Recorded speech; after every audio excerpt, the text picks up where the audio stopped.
Father, could you tell us what is being filed today and read the letter, the cover letter of this petition? Thank you very much. Of course, my name is Reverend Father Dr. Augustine Odimegwa. We're here today to submit to the office of the President this Magnitsky Act that we are holding a couple of our judges and attorney generals responsible for the continued incarceration of Mazi Nnamdi Kanu in solitary confinement without trial, without due trial. The White House. 3. American Veterans of Igbo Descent, AVID, Rising Sun Charities Organization, and Ambassadors for Self-Determination submission against Nigerian jurists and the former Attorney General for sanctions under the Global Magnitsky Human Rights Accountability Act, 22 USC. Dear Mr. President, of course, reading on behalf of Bruce Fein, representing American Veterans of Igbo Descent, Rising Sun Charities Organization, and Ambassadors for Self-Determination. All three are non-profit organizations substantially dedicated to monitoring gross violations of internationally recognized human rights, especially in Nigeria. Pursuant to the Global Magnitsky Human Rights Accountability Act, 22 USC and EO 13818, the three non-profit organizations urge Magnitsky sanctions against a quintet of Nigerian judges implicated in the persecution of Biafran leader Mazi Nnamdi Kanu for exercising his rights to free speech and association and a fair trial. The names include Justice Binta Murtala Nyaku, Justice Harma Simon Samani, Justice Harma Akawa Barka, and Justice Mohammed Lawal Garba, and former Chief Justice of Nigeria Olukayode Ariwola. They also seek Magnitsky sanctions against former Attorney General Malam Abubakar Malami. The violations include ongoing arbitrary detention as determined by the United Nations Working Group on Arbitrary Detention, denial of the right to fair trial, judicial endorsement of Mr. Kanu's kidnapping, torture and extraordinary rendition from Kenya to Nigeria. Nigeria's protracted persecution of Mazi Nnamdi Kanu for peaceful advocacy of a self-determination referendum in Biafra commenced as early as 2015. In September 2017, Nigeria's military attempted to assassinate Mazi Nnamdi Kanu in his hometown. Many were murdered, but he managed to escape by a miracle. In June 2021, Mr. Kanu was kidnapped and tortured by Nigerian authorities in Nairobi, Kenya, followed by extraordinary rendition to Abuja, Nigeria. He has been detained in solitary confinement without trial and without proper access to lawyers ever since. The United Nations Working Group on Arbitrary Detention found on July 20, 2022, that Mazi Nnamdi Kanu's detention violated 16 international human rights covenants. It ordered his immediate and unconditional release and the reparations paid. Nigeria has flouted the working group decision for more than 3 years now. On October 26, 2022, the Federal High Court Umuahia declared Mr. Kanu extraordinary rendition unlawful and unconstitutional and awarded damages to him. On December 15, 2023, the Supreme Court of Nigeria, while acknowledging the Nigerian government's extraordinary rendition of Mazi Nnamdi Kanu as criminal, nevertheless decreed that the fruits of its crime, his detention and persecution, were legal. Bruce, could you tell us about the severity of the violations of justice? I mean, just how gross of an injustice is this, and where did they go off the rails in regards to how they treat Mazi Nnamdi Kanu? Well, a few pages of history often speaks volumes of logic here. The persecution really began even before the more recent kidnapping and torture in 2021. As far back as September in 2017, there's attempted assassination through the military to kill Nnamdi and his family and friends. Nnamdi escaped by a miracle. His friends, many of them were killed. And all of this is in violation of the international human right to seek self-determination. Indeed, that right was announced almost 250 years ago in our American Declaration of Independence. The right to government by the consent of the governed. A right that every group enjoys around the world. It wasn't limited to the United States. And the fact is that the Biafrans never joined Nigeria. They were forced at the point of machine guns by the British in 1914 to amalgamate with other portions of Nigeria. But there wasn't any vote, and so there's no need to secede from an organization you never joined. And Nnamdi Kanu has been persecuted mercilessly by the Nigerian government for seeking to defend this right. Now, if we want to compare the persecution with others, Nelson Mandela is a nice benchmark. If you read his memoirs, on Robben Island when he was detained, he lived in a paradise compared to Mazi Nnamdi Kanu. He wasn't in solitary confinement. He actually taught and learned from universities with other inmates there. They had games. There wasn't anything like solitary confinement.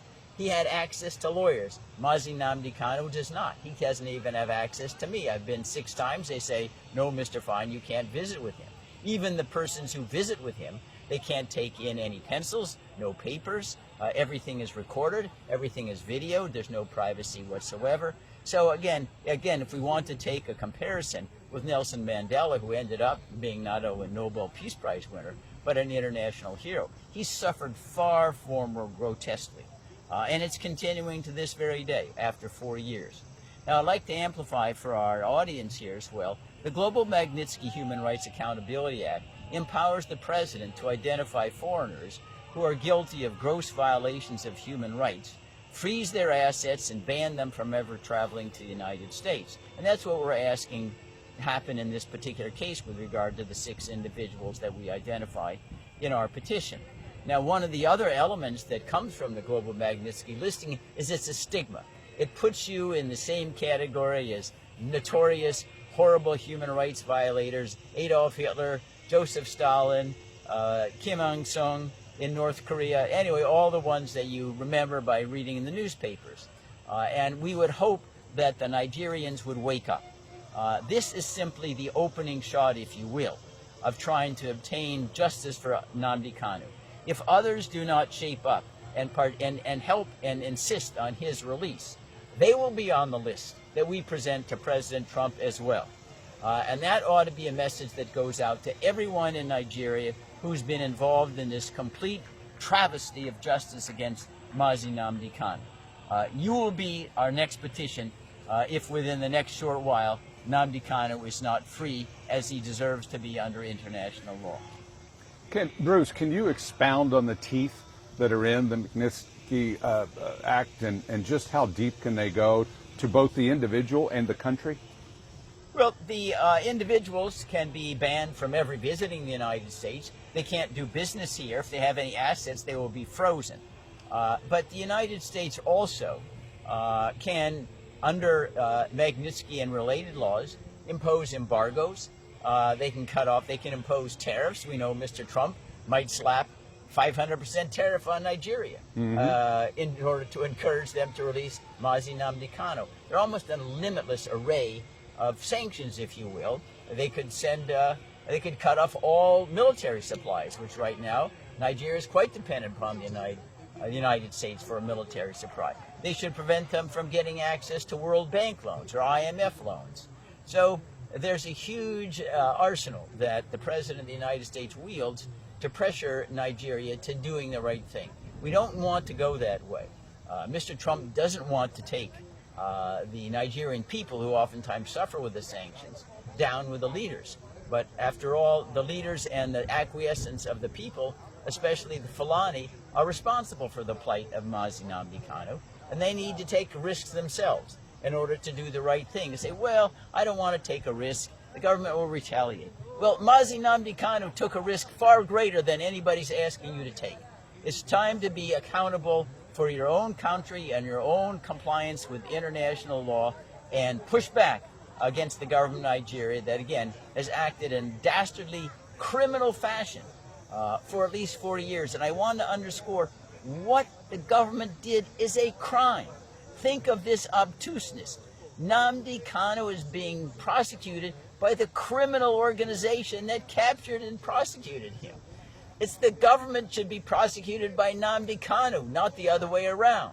And when that happens, we know that justice will have prevailed. Does the president have the power to actually punish countries doing business with Nigeria? I mean, how far do those teeth go? No, I mean, we can see right now with regard to the use of the tariffs. Yes. If you call tariffs, punitive tariffs, 100, 200%, the answer is yes. The president does have that authority under emergency powers and existing sanctions that Congress has allocated to the executive branch to do those things. But I don't believe in this particular situation, Mark, there really is much space between the president and Congress. Congress also of the United States is very, very critical of Nigeria. The chairman of the House Foreign Relations Committee, Chris Smith, has been a bitter critic of Nigeria for long years. And Congress could do something like expel Nigeria from the United Nations. That was done in a similar way with suspension. During the period of apartheid in South Africa, the United Nations suspended South Africa until it abandoned apartheid after Nelson Mandela was released. It was suspended for over 2 decades. That sanction is looking Nigeria in the face right now. That you continue to defy international human rights. You're not worthy of sitting in the United Nations anymore. And think of this kind of oddity. It was the United Nations working group that said Nnamdi is being held in violation of 16 international human rights covenants and orders his immediate and unconditional release. It is an arm of the United Nations. So how can Nigeria be part of an organization which is flouting at the same time? It just doesn't compute. And again, we hope that Nigerians will get control of themselves. There's a way in which you can use peaceful avenues of redress, separation. It doesn't need to be violent. It's happened in Czechoslovakia divided. It happened in Sudan divided. It's been done before. They need to get the negotiating table with Mazi Nnamdi Kanu so that everybody can be a winner. If it's not, we risk everybody being a loser. As an attorney, one last thing. Bruce, if you could expound on the difference of how they captured Mazi Nnamdi Kanu. Was it more of an arrest or a kidnapping? No, this was a kidnapping out and out. He's driving to the airport, Nairobi. They kidnap him, take him to secret premises, torture him for 8 days, then stick him in a private plane to go back to Abuja. That is kidnapping by any other name. Moreover, the Nigerian courts themselves have acknowledged the kidnapping but said, well, it doesn't really matter. You can prosecute the fruits of your kidnapping, which runs contrary to all law. That is, a fundamental rule from the beginning of time is you shouldn't let crime pay. Well, what's happened here is the Nigerian courts has told the government, you can make crime pay. You can engage in crime to capture somebody and then keep them and prosecute them and put them in prison. That really turns justice upside down. Yeah. What is the maximum that is allowed for solitary confinement, and then we can talk about what's happening here. Well, it's very limited. Solitary confinement in case of emergent circumstances might be necessary when you have an uprising and you need to isolate someone temporarily to quell some kind of rebellion or insurrection. But beyond that, solitary confinement is absolutely prohibited. In the United States, it's generally prohibited with regard to our own prisoners. Why would you need solitary confinement? And then there was a risk that he's going to foment rebellion with other inmates, but there's none of that here whatsoever. And moreover, there was never 1 second where Nnamdi Kanu was outside of solitary confinement. That is, there was never any evidence that putting him in inmates that were in regular operation of a prison system would create any problem whatsoever. They stuck him in there for a simple reason. They wanted to make sure his influence, his valor did not rub off on anybody else. That's all it was. And it's clearly another reason why he's being detained in violation of international human rights covenants. And again, I want to go back to Nelson Mandela, because he's kind of the benchmark for what was supposed to be a horrible, horrible treatment. He lived in paradise compared to Nnamdi Kanu. He was not in solitary confinement. He took courses online, he taught courses online and with other inmates, and engaged in sporting activities. All of that being denied to Nnamdi. Is it true that solitary confinement, if used, is limited to a certain period of time, and what is that time? Well, the time is where it's necessary. If you have some kind of uprising, you say, we need to put people in solitary confinement because they've been engaged in, say, internecine warfare, they're killing each other, they're hurting each other. Yeah. So it's like if you have two kids, brothers, sisters, they're fighting each other, okay, you stick them in their separate rooms for a certain period, they cool off. I heard 15 days was the maximum. Yeah. That was well, allowed by I don't know whether there's humanitarian arbitrary. 15 days could be too long, depending upon the circumstances, where somebody is in need of emergent care. No, 15 days could be too long. It's about all the circumstances, but 15 days is a benchmark. Yes. All right. Could you tell us about his health? On the one side, physically, I've heard horrible things, but psychologically, how is he doing? And then if you could expound on physically how he's doing. Yeah, Mark, thank you so much for that question. I just came back from Abuja. I was there visiting him on almost 3 times a week on a daily basis. His health is failing, and he needs immediate medical attention. But I want to say this to my brothers and sisters over there. Nnamdi Kanu is not your problem. If anything, he's the solution. So the people that think that they are benefiting from keeping him and try to kill him, basically that's what it is, just like Father just said and Bruce said. You can't keep somebody for that long. It's just God that is holding on to his health. They need to give him the best medical attention, fly him out to maybe United States to be checked out and make sure that he's alive. That is something they need to do. Nobody should be begging them for that. They have not achieved anything by keeping him there. If anything, things have deteriorated in the southeast region. Things were not so 4 years ago. For the hatred of the late president had on the Igbos should not be extended. The elites of the Fulanis need to come together and know that this thing that they're having against the Igbos need to stop. My name is Dr. Uzro Eric Chukwu, member of AVID, American Veteran of Igbo Descent. I am addressing the issue where Kenyan government that helped Nigeria kidnap Nnamdi Kanu has agreed to their error, and they have awarded him token reparation for what they did, and they have asked Nigeria to unconditionally release him. So if Kenya that helped them now understand that they made a mistake, Nigeria has no footing to continue to keep Nnamdi Kanu under detention and inhuman torture and punishment. This document contains the details of all the atrocities committed by these judges.